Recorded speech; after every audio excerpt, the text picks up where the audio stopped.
OMBயின் ஏமாற்று நாடகம் இனியும் வேண்டாம். யாழில் கதரும் தாய் பிள்ளைகள். திருவிழாக்களில் அதிதோழி வான வேடிக்கைகளின் பயன்பாட்டை ஒழுங்குபடுத்த புதிய சட்ட ஏற்பாடுகள். அமைச்சர் தெரிவிப்பு. யுத்தத்தில் உறவுகளை இழந்த குடும்பங்களுக்கு உதவித்தொகை வீடுகளுக்கு சென்று வழங்கிய நீதியமைச்சர். மாகாண சபை தேர்தலில் புதியவர்கள் களமிறங்குவது ஜனநாயக சூழலை வலுப்படுத்தும். டக்ளஸ் தேவானந்த தெரிவிப்பு. எல்னினோ தாக்கத்தால் இலங்கைக்கு காத்திருக்கும் பேராபத்து. பாராளுமன்ற தேர்தலை விரைவில் நடத்த அரசாங்கம் எதிர்பார்ப்பு. சுரேஷ் அளவுக்கு எதிரான நடவடிக்கை சட்டவிரோதமானது. சரத் வீரசேகர குற்றச்சாட்டு. குற்றவாளிகளோடு வெளிநாடுகளில் சொகுசு வாழ்க்கை வாழ்ந்த அரசியல்வாதிகள் ஆதாரங்களை அளிக்க அரங்கேற்றிய துப்பாக்கிச் சூடுகள். அருண ஜெயசேகர. கெகல் பத்ர பத்மே செப்டம்பர் 3 வரை விளக்கமறியலில். மாகாண சபை தேர்தல் மட்டும் மக்களின் பிரச்சினைகளுக்கு தீர்வாகாது. வசந்த முதலிகை சுட்டிக்காட்டு. ராணுவத்தினரின் கையில் ஒப்படைக்கப்பட்ட எமது உறவுகளுக்கு என்ன நடந்தது என கோரி வடக்கு கிழக்கு வரைந்து காணாமலாக்கப்பட்டோரின் உறவுகள் சங்கத்தின் ஏற்பாட்டில் போராட்டம் முன்னெடுக்கப்பட்டது. காணாமல் போன ஆட்கள் பற்றிய அலுவலகத்தின் ஏற்பாட்டில் இன்று யாழ்ப்பாண மாவட்ட செயலக கேட்போர் கூடத்தில் நடைபெற்ற காணாமல் போனோருக்கான சர்வதேச தின நிகழ்வை கண்டித்து வடக்கு கிழக்கு வளைந்து காணாமல் போன ஆட்கள் பற்றிய அலுவலகத்தின் ஏற்பாட்டில் இன்று யாழ்ப்பாண மாவட்ட செயலக கேட்போர் கூடத்தில் நடைபெற்ற காணாமல் போனோருக்கான சர்வதேச தின நிகழ்வை கண்டித்து வடக்கு கிழக்கு வளைந்து காணாமலாக்கப்பட்டோரின் உறவுகள் சங்கத்தின் ஏற்பாட்டில் மாவட்ட செயலகம் முன்பாக போராட்டம் முன்னெடுக்கப்பட்டது. உள்நாட்டு பொறிமுறையை வலுப்படுத்தும் காணாமல் போன ஆட்கள் பற்றிய அலுவலகத்தின் இழப்பீடும் வேண்டாம், மரணச் சான்றிதழும் வேண்டாம் என்பதை வலியுறுத்தியே போராட்டம் நடைபெற்றது. இதேவேளை சர்வதேச காணாமல் போனோர் தினத்தை முன்னிட்டு வடக்கு கிழக்கு வலிந்து காணாமல் ஆக்கப்பட்டோரின் உறவுகள் சங்கத்தின் ஏற்பாட்டில் எதிர்வரும் 30 சர்வதேச மாநாடு நடைபெறவுள்ளமை குறிப்பிடத்தக்கது.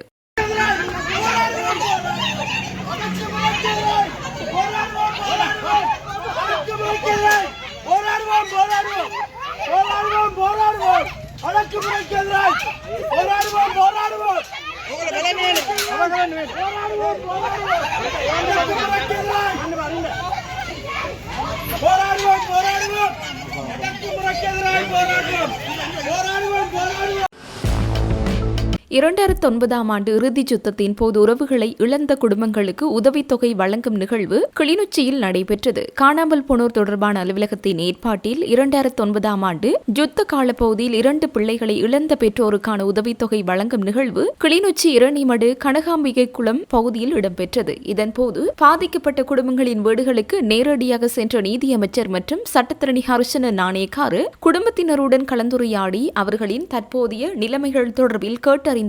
உதவித்தொகைக்கான காசோலைகளையும் வழங்கி வைத்தார். காணாமலாக்கப்பட்டவர்கள் தொடர்பில் தற்போதைய அரசாங்கம் மிகவும் கரிசனையுடன் செயற்பட்டு வருவதாகவும் பாதிக்கப்பட்ட மக்களுக்கு அனைத்து வழிகளிலும் உதவுவதற்கு அரசாங்கம் தயாராக இருப்பதாகவும் அமைச்சர் இதன்போது தெரிவித்தார்.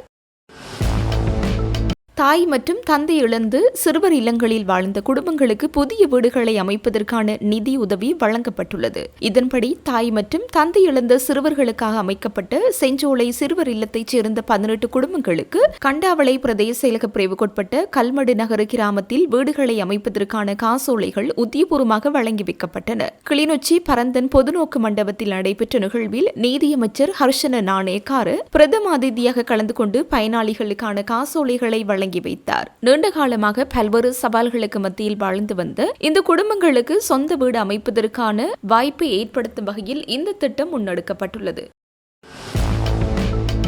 மாகாண சபை தேர்தலை சாத்தியமான வகையில் விரைவாக நடத்துவதே அரசாங்கத்தின் எதிர்பார்ப்பாகும் என அமைச்சர் நலிந்த ஜெயதிச தெரிவித்துள்ளார். பாராளுமன்ற உறுப்பினர் நிலந்தை கொட்டகச்சி அண்மையில் மாகாண சபை தேர்தல் நடத்தப்பட மாட்டாது என வெளியிட்ட கூற்று தொடர்பாக இன்று நடைபெற்ற அமைச்சரவை முடிவுகளை அறிவிக்கும் ஊடகவியலாளர் சந்திப்பில் எழுப்பப்பட்ட கேள்விக்கு பதிலளிக்கும் போது அமைச்சர் இதனை தெரிவித்தார். இவ்வருடத்தில் பாராளுமன்றத்தினால் சட்டங்கள் இயற்றப்பட்டு எல்லை நிர்ணய பணிகள் மேற்கொள்ளப்பட்டால் தேர்தலை நடத்துவதற்காக ஏற்கனவே நிதி ஒதுக்கப்பட்டுள்ளது என தேர்தலை நடத்துவதற்காக ஏற்கனவே நிதி ஒதுக்கப்பட்டுள்ளது என அமைச்சர் அங்கு குறிப்பிட்டார். தேர்தலை நடத்துவதற்கான சட்டம் ஒன்று இல்லாமல் தேர்தலை நடத்த முடியாது எனவும் அதற்கமைய விரைவாக சட்டத்தை பாராளுமன்றத்தில் நிறைவேற்ற வேண்டும் எனவும் அமைச்சர் இங்கு கருத்து தெரிவிக்கையில் குறிப்பிட்டார். மாகாண சபை தேர்தலை விரைவாக நடத்துவதே அரசாங்கத்தின் எதிர்பார்ப்பாகும். இந்த ஆண்டில் பாராளுமன்றம் சட்டம் இயற்றி எல்லை நிர்ணய பணிகளை செய்து தந்தால் ஏற்கனவே நிதி ஒதுக்கப்பட்டுள்ளது. மாகாண சபை தேர்தல் நடத்தப்படும். மாகாண சபை தேர்தலை நடத்தப்போவதில்லை என்ற எண்ணமில்லை. பாராளுமன்றத்தில் குழு ஒன்று நியமிக்கப்பட்டுள்ளது. அதன் மூலம் அந்த நடவடிக்கைகள் இடம்பெற வேண்டும். தேர்தலை நடத்துவதற்கான சட்டம் இல்லாமல் தேர்தலை நடத்த முடியாது. சட்டத்தை நாம் விரைவாக பாராளுமன்றத்தில் நிறைவேற்றுவோம் என்றார். இதேவேளை மத்திய கிழக்கில் நிலவும் மோதல்கள் இன்னும் முடிவுக்கு வராத நிலையில் எரிபொருள் விநியோகத்திற்கான QR முறை தொடர்ந்து அமலில் இருக்கும் என்றும் தெரிவித்துள்ளார். எரிபொருள் தொடர்பான பிரச்சினை இன்னும் தீர்க்கப்படாததால் எதிர்காலத்தில் QR முறைமையின் ஊடாக எரிபொருள் விநியோகத்தை முன்னெடுக்க வேண்டிய நிலை ஏற்படலாம் என அமைச்சர் குறிப்பிட்டார். எனினும் QR முறை அறிமுகப்படுத்தப்பட்டதன் மூலம் எரிபொருள் நுகர்வு ஓரளவு குறைந்துள்ளதாகவும் மக்களின் அன்றாட வாழ்க்கை பாதிக்கப்படாத வகையில் இந்த முறை தொடர்ந்து முன்னெடுக்கப்படும் என்றும் அவர் தெரிவித்தார். நாட்டில் நிலவும் எல்னினோ சூழ்நிலை காரணமாக வரவிருக்கும் அக்டோபர் மற்றும் நவம்பர் மாதங்களில் வெள்ளப்பெருக்கு ஏற்படும் வாய்ப்புள்ளதாக வளிமண்டலவியல் திணைக்களம் தெரிவித்துள்ளது. குறித்த காலப்பகுதியில் சாதாரண மழை வீழ்ச்சியை விடவும் பலத்த மழை பெய்யக்கூடும் என அத்திணைக்களத்தின் பணிப்பாளர் நாயகம் அஜித் விஜயமான தெரிவித்துள்ளார். அடுத்த 6 மாதங்கள் தொடர்பில் மேற்கொள்ளப்பட்ட தரவு பகுப்பாய்வின் போது இந்த தகவல் வெளிவந்துள்ளதாக அவர் மேலும் தெரிவித்தார். நிலவும் வானிலை நிலைமை குறித்து ஊடகங்களுக்கு கருத்து தெரிவித்த அவர் சாதாரண ஆண்டின் 30% மழை வீழ்ச்சி இந்த 2 மாதங்களில் கிடைக்கிறது. அப்படி இருக்கும் போது இது மேலும் அதிகரிக்கும் பட்சத்தில் பலத்த மழை பெய்து குளங்கள் நிரம்பி சில வேளைகளில் வெள்ளப்பெருக்கு ஏற்படுவதற்கும் வாய்ப்புள்ளது. அக்டோபர் நவம்பர் மாதங்கள் ஆகும் போது இலங்கை முழுவதும் மழை பரவலாக பெய்யும். பலத்த மழை பெய்யக்கூடும். வெள்ளப்பெருக்கு நிச்சயம் வரும் என்று கூற முடியாது. எனினும் இதற்கு நாம் தயாராக இருக்க வேண்டும். வெள்ளப்பெருக்கு ஏற்படுவதற்கான வாய்ப்புகளும் காணப்படுகின்றன என்று குறிப்பிட்டார். இதேவேளை டிசம்பர், ஜனவரி மற்றும் பிப்ரவரி ஆகிய காலப்பகுதிகளில் எல்னினோ நிலைமை கடுமையாக பாதிக்கும் என்றும் அவர் தெரிவித்தார். தடுப்பு காவலில் வைக்கப்பட்டிருந்த பாரிய போதைப் பொருள் கடத்தல்காரர் என கூறப்படும் கெஹல் பத்ர பத்மே குற்றப்புலனாய்வு திணைக்களத்தினால் இன்று கொழும்பு நீதவான் நீதிமன்றத்தில் ஆஜர்படுத்தப்பட்டார். அதனைத் தொடர்ந்து சந்தேக நபரை செப்டம்பர் மாதம் 3ஆம் தேதி வரை விளக்கமறியலில் வைக்குமாறு கொழும்பு பிரதான நீதவான் அசங்கே ஸ்போதரகம் உத்தரவிட்டார். இதேவேளை தடுப்பு காவலில் வைக்கப்பட்டிருந்த போதைப் பொருள் கடத்தல்காரர் என கூறப்படும் நிலங்க சம்பத் சில்வா என்று பாணந்துறை நிலங்க என்பவரும் குற்றப்புலனாய்வு திணைக்களத்தினால் இன்று கொழும்பு நீதவான் நீதிமன்றத்தில் ஆஜர்படுத்த அதனைத் தொடர்ந்து குறித்த சந்தேக நபரையும் செப்டம்பர் மாதம் 3ஆம் தேதி வரை விளக்கமறியலில் வைக்குமாறு கொழும்பு பிரதான நீதவான் அசங்கே ஸ்போதரகம் உத்தரவிட்டார்.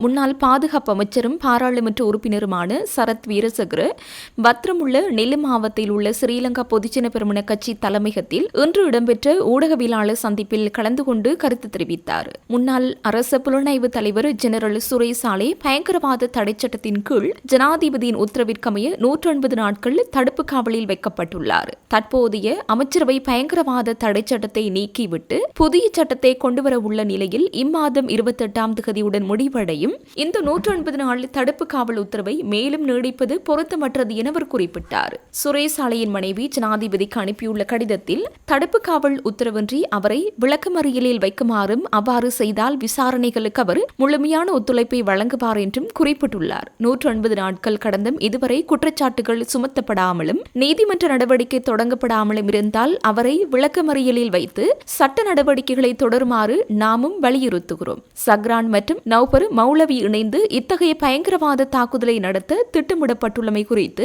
2015 முதலே குற்றப்புலனாய்வுத்துறை அறிந்திருந்தது. தாக்குதலுக்கு 3 மாதங்களுக்கு முன்பு வனாத்தவில்லுவில் 100 கிலோ வெடிபொருட்கள் கைப்பற்றப்பட்டன. மாவத்தகமவில் புத்தர் சிலைகள் சேதப்படுத்தப்பட்டமை தாக்குதலுக்கு 24 மணி நேரத்திற்கு முன்பு இந்திய உளவுத்துறையும் எச்சரித்தது. இவை அனைத்தும் அறிந்திருந்தும் தடுப்பதற்கு வித நடவடிக்கையும் எடுக்காத நிலையில் 2016 முதல் 2019 டிசம்பர் வரை மலேசியா மற்றும் இந்தியாவில் தங்கியிருந்த சுரேசாலேவை எந்த அடிப்படையில் கைது செய்தனர் எனவும் அவர் கேள்வி எழுப்பினார். ஈஸ்டர் தாக்குதல் குறித்து விசாரிக்க நியமிக்கப்பட்ட ஜனாதிபதி ஆணைக்குழு உட்பட 7 உள்நாட்டு குழுக்களின் அறிக்கைகளிலோ அல்லது தாக்கல் செய்யப்பட்ட அடிப்படை உரிமை மனுக்களிலோ சுரேசாலேவின் பெயர் குறிப்பிடப்படவில்லை. மேலும் 2 ஆண்டுகள் ஆய்வு செய்த FBI மற்றும் ஆஸ்திரேலிய போலீஸ் போன்ற சர்வதேச புலனாய்வு அமைப்புகளும் இது ISIS தாக்குதல் என்றே முடிவுக்கு வந்தன. அவற்றுள்ளும் சாலேவின் பெயர் இடம்பெறவில்லை. சனல் போர் ஊடகத்திற்கு LTT முன்னாள் முன்னாள் உறுப்பினரான ஆசாத் மௌலானா அளித்த பொய் வாக்குமூலத்தின் அடிப்படையிலேயே சாலே கைது செய்யப்பட்டுள்ளார்.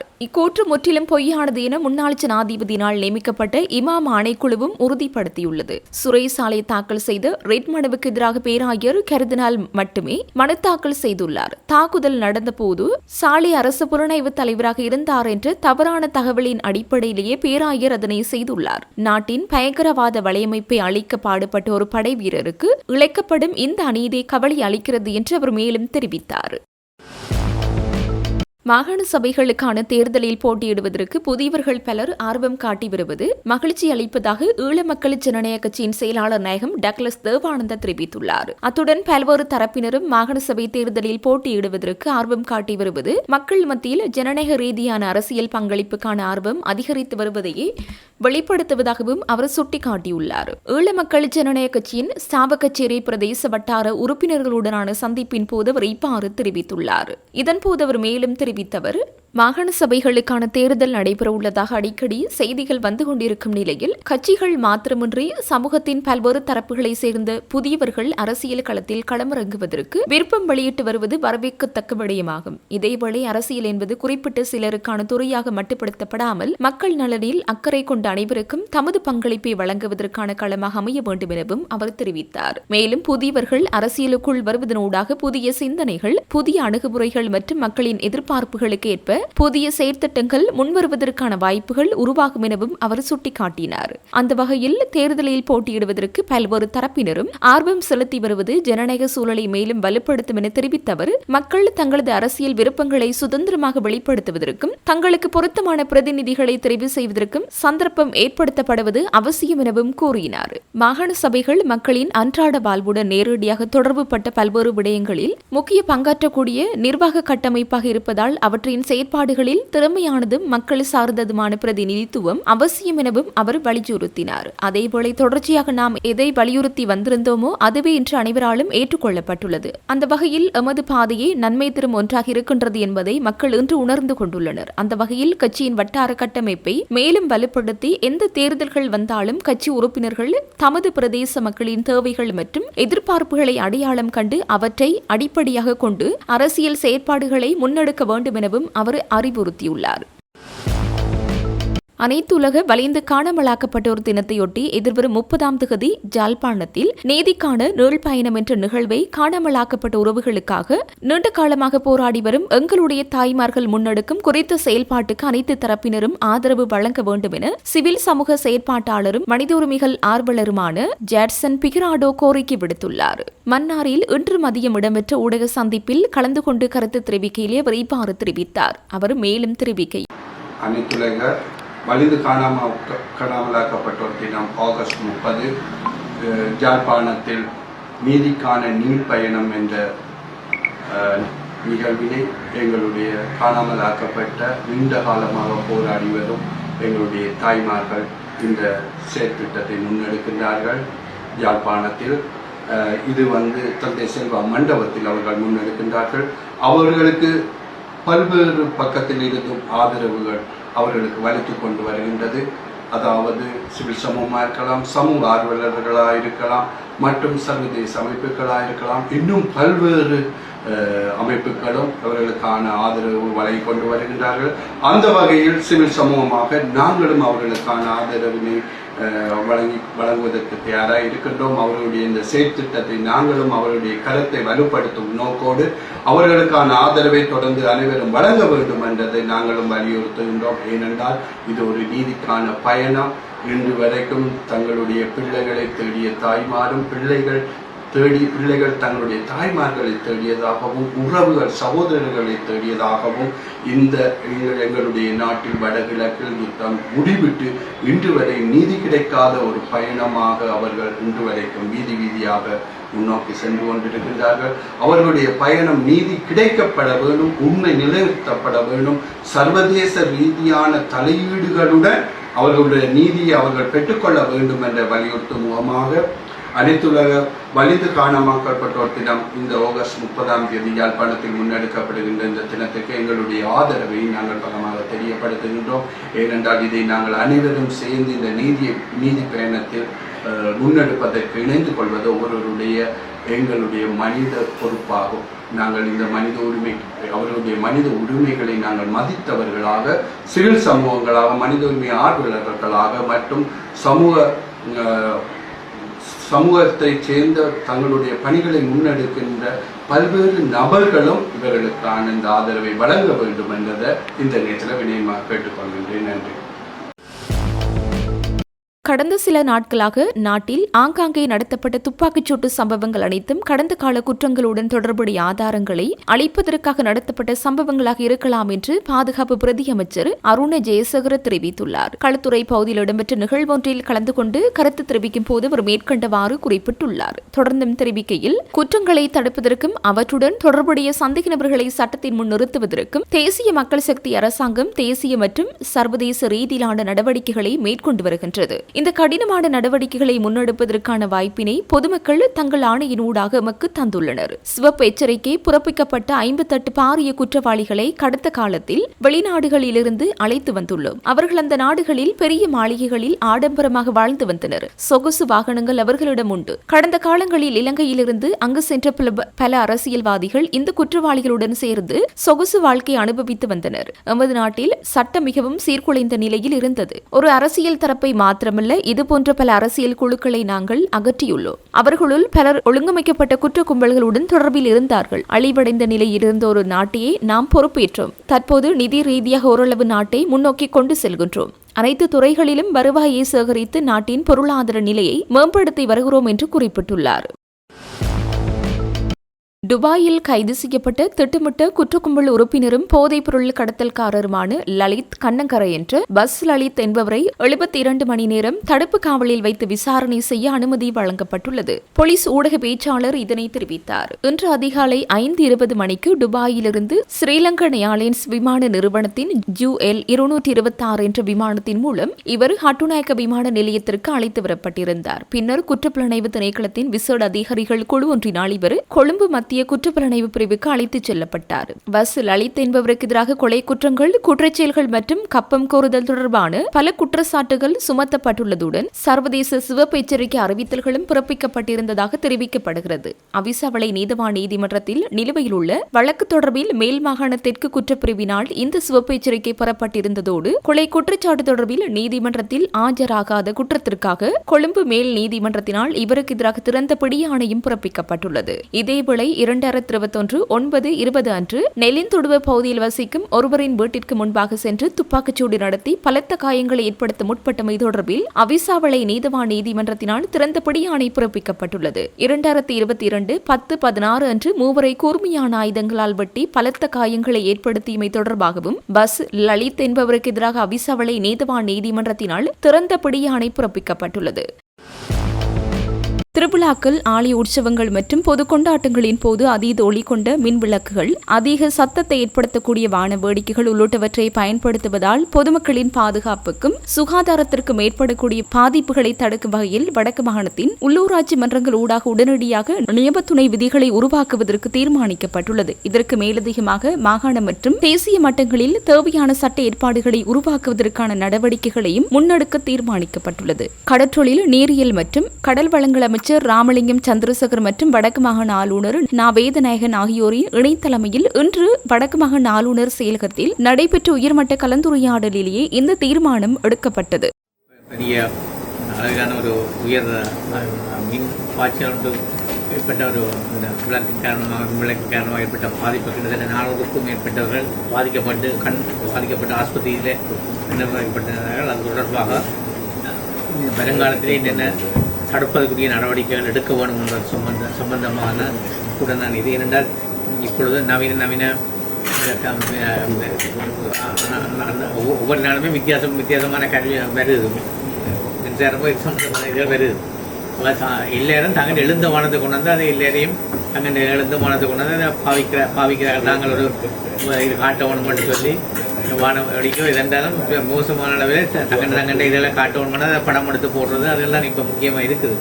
இப்போ அதெல்லாம் போடுறதும் அதை பற்றி அதில் வர விளைவுகளை பெரிய சிந்திக்காமல் செய்யணும். அப்போ நாங்கள் இந்த இதங்களுக்கு ஒரு நல்ல பாடம் என்னென்றால் திடீரென்று கொண்டு வந்து கூட்டத்தில் பணத்தில் பிரான்பட்டியில் நடந்த ஆலயத்தில் நடந்த நிகழ்வு ஆதியான ஒரு நடைமுறையை கொண்டு வரணும். இந்த மாதிரி எப்படியான இதுகள் வரைக்க முக்கியமான அனுமதி எடுக்கிற நம்ம சுற்றாடல் சம்பந்தமாக உதவி பணிப்பாளர் இருக்கிற நாங்கள் இதுகள் சம்பந்தமாக என்னென்ன நடவடிக்கைகள் எடுக்கணும் வராமல் தடுக்கணும் என்றதான் மிக முக்கியமாக அன்றைய நிகழ்வுக்கு போன அனைவருக்குமே அதில் ஒரு பாதிப்பு ஏற்பட்டிருக்கு. இப்போ இதில் நாங்கள் வருங்காலத்தில் இந்த மாதிரியான ஒரு ஒழுங்குமுறைகளை கொண்டு வரணும்ன்றதுக்காக குறிப்பிட்டது போன்று இவ்வகையான பிரச்சனைகள் இந்த பிரச்சனை மாத்திரமல்ல வேறு பிரச்சனைகள் கூட நமக்கு இவ்வாறான சமூக தாக்கங்களை ஏற்படுத்துகின்ற பிரச்சனைகளாக இருக்கும்.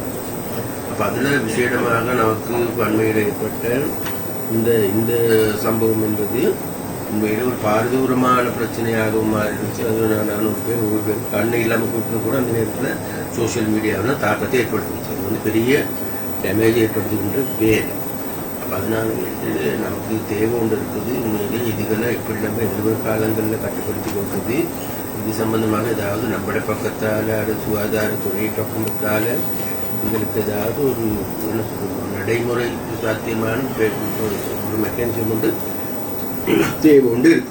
இப்போ சட்டவாக்கம் வந்து பாராளுமன்றத்தில் செய்கிற காலம் வேறு சார். நாங்கள் ஒன்று செய்யலாம் என்னென்றால் சார், இப்போ இதை எங்களால் செய்யக்கூடியது மாகாணத்துக்குள்ள பிரதேச சபைகள் நகர சபைகளுக்கு சார் மிக விரைவிலே நியமிக்கப்படுகின்ற மாகாண சபையிலே சமர்ப்பித்து அனுமதி பெறப்படும் என்கின்ற கருதுகோளின் அடிப்படையில் சார் நாங்கள் பிரதேச சபைக்கும் நகர சபைக்கும் நியமத்துணை விதியை மாகாண சபை இல்லாத காலத்தில் கௌரவ ஆளுநருக்கு வழங்கப்பட்டுள்ள உள்ளூராட்சி அமைச்சரின் அதிகாரத்தின் அடிப்படையில் சார் நாங்கள் இதை செய்ய முடியும். அதை நாங்கள் செய்யவும் வேணும் சார், அதை செய்வோம். அதில் இருக்கிற என்னென்னா சார், எங்களுக்கு என்ன, நாங்கள் நியமத்துணை விதி நாங்கள் செய்து உங்களுடைய அனுமதிக்கு தந்து நீங்கள் அனுமதிச்சா பிறகு பிரதேச சபைகள் நகர சபைகளில் அதை ஏற்றுக்கொள்ளுவினோம். ஏற்றுக்கொண்டா பிறகு சார் அதுக்கு போலீஸ் வந்து அதை மீறினா நடவடிக்கை சட்ட ரீதியாக எடுக்கலாம். எந்த பாதிப்பும் இல்லை. முதல் முறையாக மேஸ் கேஷுவலிட்டின்னு சொல்றது பெருந்தொகையான ஆட்கள், அதுவும் இந்த வெளிச்சம் காரணமாக பாதிக்கப்பட்ட முதலாவது சம்பந்தமாக இருக்கின்றது. உலகத்தில் விஞ்ஞான ரீதியாகவும் சரி ஆய்வு ரீதியாகவும் எந்த ஒரு ரிப்போர்ட்டும் இல்லை. அதாவது 500 பேருக்கு இப்படி பாதிப்பு வந்ததுண்டு. அப்போ இது வந்து இப்போ நாங்கள் எங்களுடைய சுகாதார சம்பந்தமான இடங்களுக்கும் அனுப்பி இருக்கிறோம். ஒரு ஆய்வு கட்டுரை கூட இல்லை. இதுதான் முதல் நடந்திருக்குது. இந்த போட்டோடாக்சிக் டேமேஜ் விடிய 4 மணிக்கு முதலாக நான் நினைக்கிறேன் எங்களுடைய வார்டில் எங்களுடைய சிகிச்சை பிரிவுக்கு நோயாளர் தாங்களாக வந்து அட்மிட் ஆகினவர். 6 தொடக்கம் 7 மணிக்கு இடையில் எனக்கு மாவட்ட அரசாங்க அதிபர் அவர்கள் டெலிஃபோன் பண்ணியிருந்தவர். மற்றது ஓஎஸ்சி ஜஃப்னா போலீஸ் டெலிஃபோன் பண்ணியிருந்தார். இப்படி ஒரு இன்சிடென்ட் ஒன்று நடக்குது.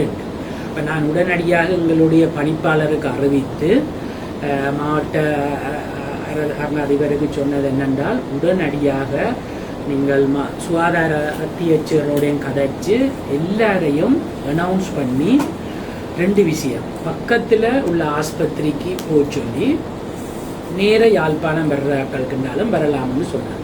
அதே நேரம் சுகாதார அத்தியட்சர்களுக்கும் அது அறிவிக்கப்பட்டது. இப்போ டிரெக்டருக்கும் அறிவித்து போலீஸ் ஓஎஸ்சி உங்களுக்கு சொன்னதன் அடிப்படையில் உடனடியாக அவர்கள் செய்த வேலை அவர்கள் அறிவித்தது ஆக்கள் எல்லாரும். அது ஒரு மிக முக்கியமான ஒரு செயற்பாடு.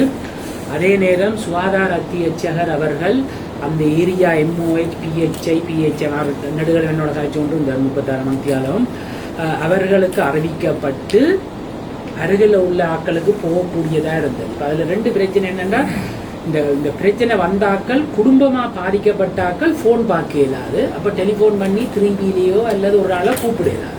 அப்போ வீடு வீடாக தட்டி அனௌன்ஸ் பண்ணினா சத்தம் கேட்கும் காதில் தட்டி அப்புறம் MOH PHI தான் ஆக்களை போய் எழுப்பி ஆம்புலன்ஸ் மற்றது பஸ் ஊடாக தொடர்ந்து எங்களுக்கு அனுப்பப்பட்டது. அது பெரிஃபரல் சைட் நடக்கும். 2வது நாங்கள் இங்கே என்ன செய்தது, நான் உடனடியாக அதான் முதல் தரம் கிளினிக் இரவிலேயும் ஒரு ஐ கிளினிக் ரன் பண்ண சந்தர்ப்பம். இதுதான் முதல் தரம். 48 மணித்தியாலம் நாங்கள் கிளினிக் ஓப்பன் பண்ணி போர்ட் வந்து மேலதிக ஆட்கள் பணிப்பாளரோடாக எடுத்து தொடர்ந்து கண் வைத்திய சிகிச்சை நிபுணர் நான் தொடர்ந்து 36 மணித்தியாலம் பேஷண்ட் பார்த்தேன் அல்லது மேனேஜ் பண்ணியிருக்க இயலாது. அதற்கு பல உதவிகள் வந்து எங்களுடைய பணிப்பாளர் பிரதி பணிப்பாளர் அவர்கள் செய்தது. நாங்கள் கீழேயும் ஒரு போர்டு அரேஞ்ச் பண்ணி வார ஆட்களை டாக்குமெண்ட் பண்ணிட்டு போர்டில் எடுத்து நாங்கள் சிகிச்சையில் மேற்கொண்டோம். சிகிச்சைக்குரிய மேலதிக மருந்துகள் அதுகள் வந்து எங்களுடைய சுகாதார மாவட்ட சுகாதார அத்தியட்சர் ஊடாக எடுக்கப்பட்டு டிஜிஹெச்எஸ்க்கு இது அறிவிக்கப்பட்டு நாங்கள் தொடர்ந்து இது இந்த செயற்பாடு செய்து கொண்டு வந்தது. நாம் வந்து சகல யாழ்ப்பாண ஆஸ்பத்திரியில் அட்மிட் பண்ண 400 பேஷண்ட் நான் பார்த்தேன். 4 மணித்தியாலத்துக்கு ஒருக்க எனக்கு கிட்டத்தட்ட 36 மணித்தியாலம் எடுத்தது. அதை விட 100க்கு மேற்பட்ட 100க்கு கிட்ட இதெல்லாம் பாதிக்கப்பட்ட பக்தர்கள் வந்து தனியார் வைத்தியசாலையில் சிகிச்சை பெற்றனர். அப்போ அதில் சம்பந்தமாக நான் சுகாதார ஆட்சியருக்கு அறிவிச்சிருக்கேன் அந்த எம்ஓஎஸ்ல ஃபாலோ பண்ணி பார்க்குறதுக்கு. அப்போ இதில் வந்து குறிப்பாகவும் நான் இதில் அனுப்பியிருக்கிறேன். அதாவது வந்து இது வந்து உங்களுக்கு தெரியும், இதில் வந்து இந்த போட்டோடாக்சிக் வந்து ஐஇசி 62472 சொல்லுவார்கள். Photo biological safety of lamps and lamp system தமிழ்லையும் இருக்குது. இதன்படி பார்த்தால் ஏனென்றால் இந்த லாம்புகளை நான் ஒருக்கா எங்களுடைய போலீஸ் உயர் அதிகாரியை கொண்டு காட்ட சொன்னேன். அதை எனக்கு படம் அனுப்பின படம் உங்களுக்கு அனுப்பி இருக்கிறேன். இப்போ இந்த லாம்புகள் பார்த்தால் இந்த லாம்புகள் வந்து இப்போ நாம சாதாரணமாக பொதுமக்கள் பாதிக்க வேண்டியது வந்து RGO3 RG1 சொல்றது லோ ரிஸ்க் அல்லது அந்த லாம்புகள்லாம் பாதிக்கிறது. இந்த RG2 RG3 லாம்புகள் இருக்கு. இந்த லாம்புகள் வந்து பாதிக்கிறதுக்கு சில பெர்மிஷன் எடுத்து இது இப்போ எல்லா நாட்டிலையும் நானே பார்த்துருக்கேன். சிங்கப்பூர், மலேசியா, பிலிப்பைன்ஸ், இந்தோனேசியா, கொழும்புல கூட இது கோல்ட் ஃபேஸில் அந்த இரண்டு அந்த நடக்கிற நேரங்களில் நடக்குது. இதுக்கு சில மெக்கானிசம் இருக்கு. அதாவது கிளாஸ் போடணும், இது சம்பந்தமாக பயிற்றுவிக்கப்பட்டவர்கள் வந்து என்ன செய்யணும், சேஃப்டி பார்க்கணும். அப்போ இது ஒன்றும் இல்லை. மற்ற இந்த 2 பல்ப், இந்த இதை எடுத்த பல்ப், இப்போ மேலதிகமாக போலீஸ் தேடி எடுக்கிற பல்புகள் எல்லாம் வந்து இந்த RG ரிஸ்க் குரூப் 2, 3க்குள்ள இருக்கு. இது வந்து சாதாரண இடங்களில் பாதிக்கும். அதுக்கு எனக்கு தெரியாது லீகல் சட்டங்கள் தற்சமயம் இருக்குதா, ஆக்ஷன் எடுக்கலாமா என்னன்னு தெரியாது. நான் இந்த ஜட்ஜ்களுக்கு அது வரைக்கும் இந்த கொப்பி அனுப்பினேன். அப்போ இதில் ஒரு முக்கியம் என்னென்னா இந்த ஒளி சம்பந்தமாக 3 விடயங்கள் நான் யாழ்ப்பாணத்தில் கோயிலுக்கு போகிறேன். இப்போ பெரிய நாடக பூசைக்கு போயிட்டு தான் வந்து நான் எல்லோருக்கு 3 விஷயங்கள் இதில் முக்கியமாக இருக்குது. அமைச்சர் சொன்ன மாதிரி ஒன்று, அளவுக்கு அதிகமாக லைட் வாரது, அதாவது வந்து HID, அதில் தான் இங்கே பாதிப்பு வந்தது. அதே நேரம் இப்போ நவீன காலத்தில் இந்த லேசர்லேயும் லைட் பாதிக்கிறது இருக்கு. அந்த லேசர் கைட்லைன்ஸ் வந்து எங்களோட அட்டமிக் மினிஸ்ட்ரிக்கால சில கைட்லைன்ஸ் எடுக்க வேணும். அது நார்மலாக கொழும்புல தான் சில இடங்கள்ல அப்ரூவ்டாக பாதிக்கிறது. இன்டர்நேஷனல் ஃபங்க்ஷன் அல்லது இயர் இந்த கிறிஸ்மஸ் அதெல்லாம் பாதிக்கலாம். அதுக்கு ஒரு அதை விட மிக முக்கியமானது, மிக பாரதூரமானது, மேலதிகமாக இந்த வெடி கொழுந்து. அந்த வெடியில வந்து 2 விதமான வெடி, பூமெல்லாம் 1-2 வெடி போடுறது இல்லை. அந்த வெடியில வந்து 3 வகையான தாக்கம் வரும். ஒன்று ஒளி, அந்த காற்று மாசு தூசு அதுகள் மாறுறது. மற்றது சவுண்ட் பொல்யூஷன், மற்றது இந்த காதுக்கு போடுறது. அதாவது லட்சக்கணக்கில் போடுறது. அன்றைக்கு எனக்கு பெரிய கன்ஃபார்ம் இல்லாத ரிப்போர்ட்டின் படி அவர்கள் கிட்டத்தட்ட இந்த காம்படிஷன் வந்து 50 லட்சத்துக்கு 70 லட்சத்துக்கு விடையில அந்த காசுக்கு வெடி கொடுத்துடும். அதுதான் அந்த நார்மல் இப்போதைய திருவிழாண்ட காம்படிஷன். மருந்தெல்லாம் தந்து பார்த்தபடியா கண் தப்பு. ஆனா இவ ஃபாலோ பண்ணணும் என்னன்னா விழித்திரையில வர பாதிப்பு அது சம்பந்தமா உங்கள்கிட்டயும் ஆய்வு அறிக்கையில் ஒன்றும் இல்லை, படித்தது மட்டும்தான். அப்போ இனித்தான் நாங்களும் பார்க்க போகிறோம். அதில் தாக்கம் ஒரு கரை நாளைக்கு பிறகுதான் லேசாக வரும். அதில் ஒரு கொஞ்சம் பேர் ரிக்கவர் பண்ணிவிடும், கொஞ்சம் பேர் ரிக்கவர் பண்ணாயிடும். ஆனால் என்ன பொறுத்தவரையில் இது நாங்கள் வடிவா அந்த ஆன்டி ஆக்சிடென்ட்ஸ் எல்லாம் கொடுத்தபடியா ஒரு பாதிப்பும் வராது என்ற ஒரு நம்பிக்கை இருக்கு. நாங்கள் பாவிச்ச மருந்துக்கு ப்ரெஷர் அதுகள் பார்க்கறதுக்கு 6 மாதம் பார்ப்போம். டாக்டர் மலரவன் சொன்ன மாதிரி உண்மையாக ஒளி லைட் சம்பந்தப்பட்ட பாதிப்பு இதுதான் ஃபர்ஸ்ட் டைமாக வந்திருக்குது, ஒரு பெரிய அளவில் வந்திருக்குது. ஒளி சவுண்டை பொறுத்த வரைக்கும் உண்மையாக இந்த CEA சென்ட்ரல் என்வரன்மெண்டல் அத்தாரிட்டி ஒன்று இருக்குது. அது பார்லிமெண்ட்டுக்களால் அந்த என்னென்ன அளவில் எந்தெந்த இடத்துல என்னென்ன அளவு ஒளி பாதிக்கலாம் அந்த ஹேர்ட்ஸ் எல்லாம் அது அந்த அதுலேயே அப்படியே எல்லாம் இருக்குது. ஏல போட்டாலே நம்ம வடிவாக வருது.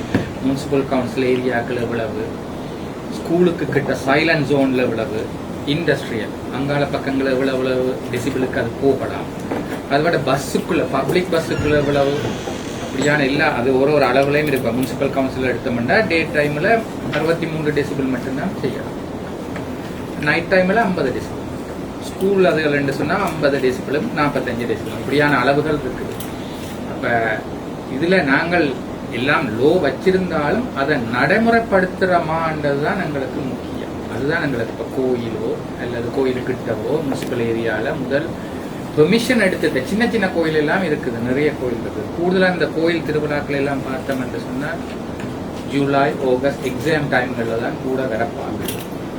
நீங்கள் அமைச்சர் சொன்ன மாதிரி இப்படித்தான் கூட வர. அப்போ எங்களுக்கு அந்த ஸ்பீக்கரை போடுறது 4 ஸ்பீக்கரை போடுறது 8 ஸ்பீக்கரை போட்டு அப்படியே ரோட்டு ஃபுல்லாக இழுவட்டு கூடுதலாக வர பார்க்குது. அப்போ அது முதல் பெர்மிஷன் எடுத்து வருதான்றதை நாங்கள் இருக்கா பார்க்க வேணும். சின்ன சின்ன கோயில் இருந்தாலும் அதை ஆறுமுறால் அதை நாங்கள் பொதுவாக நான்டா எல்லாரும் யோசிக்கிறது தான் கோயில் ஏன் சும்மா ஜாமியோட வந்துட்டு கனவே அமைதியாக இருக்கிறதா நிறைய பிரச்சனை. அப்போ அதை யாரும் அறிவிக்க வேணும், பெர்மிஷன் எடுத்துதான்னு பார்க்க வேணும், அந்த டெசிபிள் அளவில் செக் பண்ணி பார்க்க வேணும். கூடுதலாக அது அந்த டைம் கூடுதலாக இரவு நேரங்களில் சரியான சத்தத்தில் போகிறது.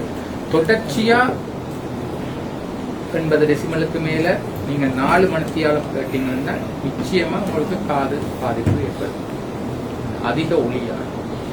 இதே மாதிரி ஒரு ஈவெண்டோட அந்த போட்டோ டாக்ஸிசிட்டி இல்லைன்னா ஆப்டிக்கல் ஹசார்ட் எங்களுக்கு கைட்லைன்ல இல்லை. இப்போ நேச்சுரல் டிசாஸ்டர்ஸுக்கு நாங்கள் கிட்டத்தட்ட அரசு திணைக்களங்கள் வைத்தியசாலைகள் எல்லாமே ப்ரிப்பேர்டினா. அதே மாதிரி சிபிஆர்என் ஈவெண்ட்டுக்கும் கெமிக்கல் பயாலஜிக்கலோ ரேடியோலஜிக்கலோ நியூக்ளியர் ஈவெண்ட்டுக்கும் ஆல்மோஸ்ட் ப்ரிப்பேர்ட். இல்லைன்னா மிலிட்ரி என்ன ட்ரைஃபோர்ஸ் என்ன தே ஆர் ப்ரிப்பேர்டினா.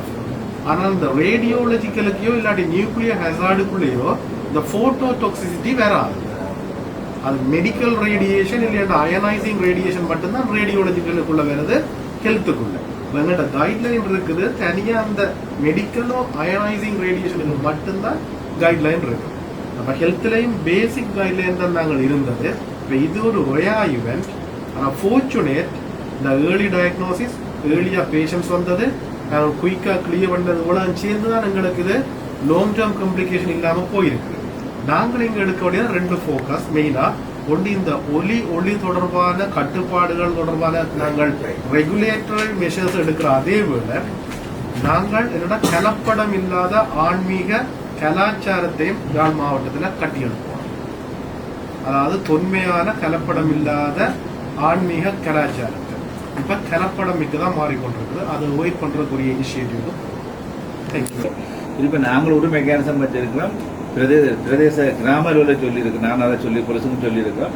அதாவது ஒரு இடத்துல ஸ்பீக்கர் சவுண்ட் பிரச்சனை இருக்குன்னு பப்ளிக்கோ அல்லது நீங்களும் அறிஞ்சா கம்ப்ளைண்ட் பண்ணினால் எந்த நேரம் இருந்தாலும் போய் போலீஸில் என்ட்ரி போடுறதுக்குரிய ஏற்பாடு இருக்குது. சில வழியில் அந்த கிராம அளவில் அந்த பிரிவில் வசிக்காத காரணம் பல இடங்கள் இருக்கிறபடியால் அந்த பிரிவில் இருக்கிற ஒரு உத்தியோகத்தருக்கு அந்த பவரை சமத்து உத்தியோகத்தர் பெரும்பாலும் இருக்கிறார், இல்லை போல ஒரு உத்தியோகத்தருக்கு அந்த பவரை போது இப்போ ஓரளவுக்கு அது கேஸுங்களுக்கு ரிப்போர்ட் பண்ணி கொண்டு வேண்டிய மந்த்லி எவ்வளவு செய்யணும். தீர்ப்புகளும் வழங்கப்பட்டு அதை அடிப்படையாக வச்சு தற்போது சென்ட்ரல் என்விரான்மெண்டல் அத்தாரிட்டி ஒரு கம்யூனிட்டி நாய்ஸ் ரெகுலேஷனை ப்ரிப்பேர் பண்ணி கொண்டு இருக்கிறோம். இப்போ நீங்கள் இதன்றதையும் அதுக்கு சப்போர்ட் நான் உங்களுக்கு எடுத்து தரலாம். உங்களோட இதுலேயும் அது வரும் வரையும் அது பார்லிமெண்ட்டில் பாஸ் பண்ணி வெளியால் வரணும். ஏன்னா இது இவ்வளவு காலம் இருக்கிற ஒளிமட்டங்கள் நகரசபை பிரதேச சபை இருக்கிற ஒளிமட்டங்கள் தொழிற்சாலைகளுக்கு மட்டும்தான் அது மட்டுப்படுத்தப்பட்டது. அதை நாங்கள் கம்யூனிட்டி நாய்ஸுக்கு அப்ளை பண்ணிடலாம். அந்த இது இருக்கிறபடி இப்போ நாங்கள் இப்போ எல்லா இடம் இது பிரச்சனையாக இருக்கிறபடி இப்போ கம்யூனிட்டி நாய்ஸுக்கு அதுக்குரிய இது ரெகுலேஷன் பாஸ் பண்ண பிறகு அதுவரையும் நீங்கள் உள்ளூராட்சி மன்றங்கள் அந்த இது நடவடிக்கை எடுக்கலாம். இது ஒளி சம்பந்தப்பட்டது பெரிய அளவில் மிக விரைவில் அந்த ஒழுங்கு விதி பார்லிமெண்டத்தில் சமர்ப்பிக்கப்பட இருக்கு. யானை கொண்டு வரதா இருந்தால் வெட்டினரி டிபார்ட்மெண்ட்டில் பெர்மிஷன் எடுக்கிறது. அங்கே ஒரு வெட்டினரி டீம் ஸ்டாண்ட் பை அனுப்பினா இந்த மயக்க மருந்துகள் இன்ஜெக்ஷனோட இப்போ ஏதாவது ஒரு யானைக்கு மதம் பிடிச்சி குழம்புதுன்னா உடனடியாக அந்த இன்ஜெக்ஷனை ஏற்றி உடனே அதை கண்ட்ரோலுக்குள்ளே கொண்டு வராது. அப்படி ஒரு ஏற்பாட்டோடு தான் உண்மையிலே அந்த யானை ஒரு பெரியாராவுக்கோ ஒரு வைபவத்துக்கு கொண்டு வரலாம். ஆனால் இங்கே எந்த ஒரு அனுமதியோ எந்த ஒரு வெட்டினரி டிபார்ட்மெண்ட்டோ எந்த ஒரு அனுமதியும் இல்லாத வருது. இப்போ தாவடியில் ஒரு கோயிலில் நடந்தது சார், ஒரு லேடி ஒரு பெண்மணிக்கு அந்த கால் யானை மிதித்து முழங்காலுக்குள்ளே அம்புட்டேட் பண்ணியிருக்கு. மாகாண சபை தேர்தலை நடத்த வேண்டும் என்ற தேவை அரசாங்கத்திற்கு இருக்குமாயின் எல்லை நிர்ணய ஆணைக்குழு மற்றும் தேர்தல் ஆணைக்குழு மூலமாக தேவையான தீர்மானங்களை எடுத்திருக்க முடியும். அல்லது புதிய சட்டங்கள் தேவையெனின் அரசாங்கத்திற்கு இருக்கும் 2/3 பெரும்பான்மை பலத்தை பயன்படுத்தி புதிய சட்டங்களை இயற்றியிருக்க முடியும் என மக்கள் போராட்ட முன்னணியின் தேசிய செயற்குழு உறுப்பினர் வசந்த முதலியே சுட்டிக்காட்டினார். நுகைகொடையில் அமைந்துள்ள மக்கள் போராட்ட முன்னணியின் காரியாலயத்தில் நேற்று நடைபெற்ற ஊடகவியலாளர் சந்திப்பில் கலந்து கொண்டு கருத்து தெரிவிக்கும் போது அவர் மேற்கண்ட மேற்கொண்டவாறு தெரிவித்துள்ளார். அவர் மேலும் தெரிவிக்கையில், மாகாண சபை தேர்தலை நடத்த வேண்டும் என்ற தேவை அரசாங்கத்திற்கு இருக்குமாயின் எல்லை நிர்ணய ஆணைக்குழு மற்றும் தேர்தல் ஆணைக்குழு மூலமாக தேவையான தீர்மானங்களை எடுத்திருக்க முடியும். அல்லது புதிய சட்டங்களில் தேவையெனின் அரசாங்கத்துக்கு இருக்கும் 3/2 பெரும்பான்மை பலத்தை பயன்படுத்தி புதிய சட்டங்களை ஏற்றியிருக்க முடியும். இந்த இரண்டையும் செய்யாத அரசாங்கம் ஏனைய திருத்தங்கள் மற்றும் சட்டங்களை கொண்டு வந்து நிறைவேற்றும் அவ்வேளையில் மாகாண சபை தேர்தலை நடத்துவதற்கு மட்டும் பல்வேறு சாக்கு போக்குகளை கூறி வருகின்றது. அரசாங்க மக்கள் மீதான பயம் மற்றும் தயக்கம் காரணமாகவே இவ்வாறான விடயங்களை காலம் தாழ்த்தி வருகின்றது. மாகாண சபை தேர்தல்கள் நடத்தப்பட்டாலும் மக்களின் பிராந்திய பிரச்சினைகளுக்கு தீர்வு கிடைக்கும் என கருதுவது ஒரு ஏமாற்று வேலையாகும். இதற்கு முன்னரும் மாகாண சபைகளும் மக்கள் பிரதிநிதிகளும் இருந்த போதிலும் மக்களின் பிரச்சினைகளுக்கு தீர்வுகள் கிடைக்கவில்லை. அக்காலத்தில் ஆட்சியில் இருந்தவர்களுக்கு மக்கள் பிரதிநிதிகளுக்கும் மக்களின் பிரச்சினைகளை தீர்ப்பதை விட தமது பொக்கெட்டுகளை நிரப்பிக் கொள்வது, கமிஷன் பெறுவது, வீடுகள் மற்றும் வாகனங்களை கட்டி எழுப்புவது, வாகன அனுமதி பத்திரங்களை பெறுவது மற்றும் தமக்கு நெருக்கமானவர்களுக்கு வேலை வாய்ப்புகளை வழங்குவது ஆகிய சுயநல எண்ணங்களுமே மேலோங்கி இருந்தன. எனவே மாகாண சபைகள் இருந்ததா இல்லையா என்பதை காட்டிலும் பிராந்திய அரசியல்வாதிகள் எவரும் மக்களின் துயரங்களை புரிந்து கொள்ளவில்லை. தற்போதைய திலித் சேவீர, சஜித் பிரேமதாஸ், நாமல் ராஜபக்ச போன்றோர் ஆங்காங்கே கூட்டங்களை நடத்தி வருவது போல அரசாங்கமும் மக்கள் ஆதரவை இழந்துவிட்ட பயத்தில் பிரச்சார கூட்டங்களை நடத்த திட்டமிடுகின்றது. புதிய ஜனாதிபதி ஒருவர் வந்தால் பிரச்சினை தீர்மன நினைத்தார்கள், ஆனால் தீரவில்லை. 3/2 பெரும்பான்மை பலம் கிடைத்தால் பிரச்சினை தீர்மன நினைத்தார்கள், அதுவும் நடக்கவில்லை. உள்ளூராட்சி மன்றங்களின் அதிகாரத்தை தேசிய மக்கள் சக்திக்கு வழங்கினால் தீர்வு கிடைக்கும் என நினைத்தார்கள், அதுவும் நிறைவேறவில்லை. எனவே மாகாண சபை வந்தவுடன் அற்புதங்கள் நிகழும் என்பது மற்றுமொரு மாயையாகும். மாகாண சபை தேர்தல் நடத்தப்பட வேண்டும் என்பதில் மாற்று கருத்தில்லை. ஆனால் அது மட்டுமே அனைத்து பிரச்சினைகளுக்கும் தீர்வாகாது என்று மேலும் தெரிவித்தார். கம்பளை பூப்புரச போலீஸ் பிரிவுக்குட்பட்ட டெல்டாவத்த பகுதியில் உள்ள உறவினர் வீட்டிற்கு வவுனியாவிலிருந்து வருகை தந்த 3 வயது சிறுமியொருவர் தண்ணீர் என நினைத்து வீட்டிலிருந்து ஹைட்ரஜன் பெராக்சைடு என்ற ரசாயனத்தை குடித்ததால் உயிரிழந்துள்ளார். இது தொடர்பான மரண விசாரணை நேற்று கம்பளை வைத்தியசாலையில் நடைபெற்ற போதே இந்த அதிர்ச்சி தகவல் தெரிய வந்துள்ளது. வவுனியா செட்டிக்குளம் பிரதேசத்தைச் சேர்ந்த தினேஸ்காரம் ஹயனிகா என்ற சிறுமியை இவ்வாறு பரிதாபகரமாக உயிரிழந்தவர் ஆவார். சிறுமியின் தாய், தந்தை உள்ளிட்ட குடும்பத்தினர் டெல்டாவத்த பகுதியில் உள்ள உறவினர் வீட்டிற்கு வருகை தந்திருந்தனர். கடந்த ஆகஸ்ட் 23 அன்று இரவு 8 மணியளவில் சிறுமிக்கு தாகம் ஏற்பட்டுள்ளது. அப்போது வீட்டின் ஜன்னல் படியில் வைக்கப்பட்டிருந்த போத்தலில் இருந்த திரவத்தை தண்ணீர் என நினைத்து அச்சிறுமி குடித்ததாக மரண விசாரணையில் தெரிவிக்கப்பட்டுள்ளது. வவுனியாவிலிருந்து வந்த குடும்பத்தினர் அன்றைய தின மாலையில் வீட்டின் வெளிப்புறத்தில் பொழுதை கழித்துக் கொண்டிருந்த போது சிறுமி வீட்டிற்குள் சென்று ஜன்னலில் இருந்த அந்த ரசாயன திரவத்தை குடித்துள்ளார். இது தொடர்பாக தொழுவ பிரதேச செயலக பிரிவின் திடீர் மரண விசாரணை அதிகாரி லலித் வர்ணரத்ன முன்னிலையில் நடைபெற்ற மரண விசாரணையில் சாட்சியமளித்த சிறுமியின்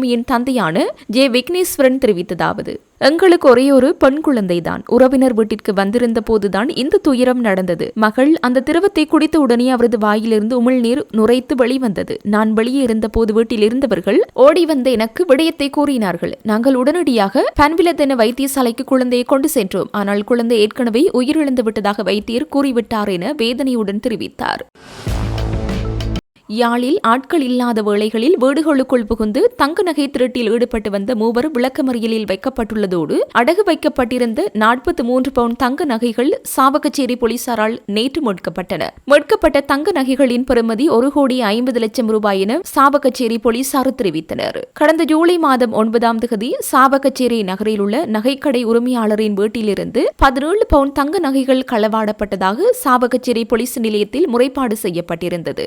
அதனைத் தொடர்ந்து சிசிடிவி காணொலியின் உதவியுடன் சாவகச்சேரி போலீசார் விசாரணைகளை மேற்கொண்டனர். அதன்போது யாழ் நகரில் வைத்து நவாலியைச் சேர்ந்த பிரதான சந்தேக நபர் கடந்த 22ஆம் தேதி கைது செய்யப்பட்டார். பிரதான சந்தேக நபரிடம் மேற்கொள்ளப்பட்ட மேலதிக விசாரணையில் குறித்த நபர் கோப்பாய் பிரதேசத்தில் 3 வீடுகளிலும், வட்டுக்கோட்டை, சாவகச்சேரி ஆகிய இடங்களில் தலா ஒவ்வொரு வீடுகளிலுமாக 5 வீடுகளில் தங்க நகைகளை திருடியமை தெரிய வந்தது. அதனையடுத்து சந்தேக நபருக்கு உதவிய ஊர்காவற்றுறைச் சேர்ந்த பெண் ஒருவரையும் நவாலியைச் சேர்ந்த ஆண் ஒருவரையும் சாவகச்சேரி போலீசார் கைது செய்தனர். அத்துடன் அடகு வைத்த பணத்தில் கொள்வனவு செய்யப்பட்ட மோட்டார் சைக்கிள் ஒன்றையும் சாவகச்சேரி போலீசார் கைப்பற்றினர். அதனையடுத்து சந்தேக நபர்கள் சாவகச்சேரி நீதவான் நீதிமன்றத்தில் ஆஜர்படுத்தப்பட்டனர். இதன்போது சந்தேக நபர்களை 14 நாட்கள் விளக்கமறியலில் வைக்குமாறு நீதவான் உத்தரவிட்டுள்ளார். மேலும் அடகு கடைகளில் வைக்கப்பட்ட தங்க நகைகளை கட்டுக்காவலுக்குள் கொண்டு வருவதற்கான உத்தரவையும் போலீசார் பெற்றனர். அதற்கமைய ஊர்காவற்றுறையில் உள்ள அரசு வங்கியில் அடகு வைக்கப்பட்டிருந்த 26 பவுண்ட் தங்க நகைகளையும், ஜால் நகரில் உள்ள தனியார் அடகு கடையில் அடகு வைக்கப்பட்ட 17 பவுண்ட் தங்க நகைகளையும் சாவகச்சேரி போலீசார் மீட்டுள்ளனர்.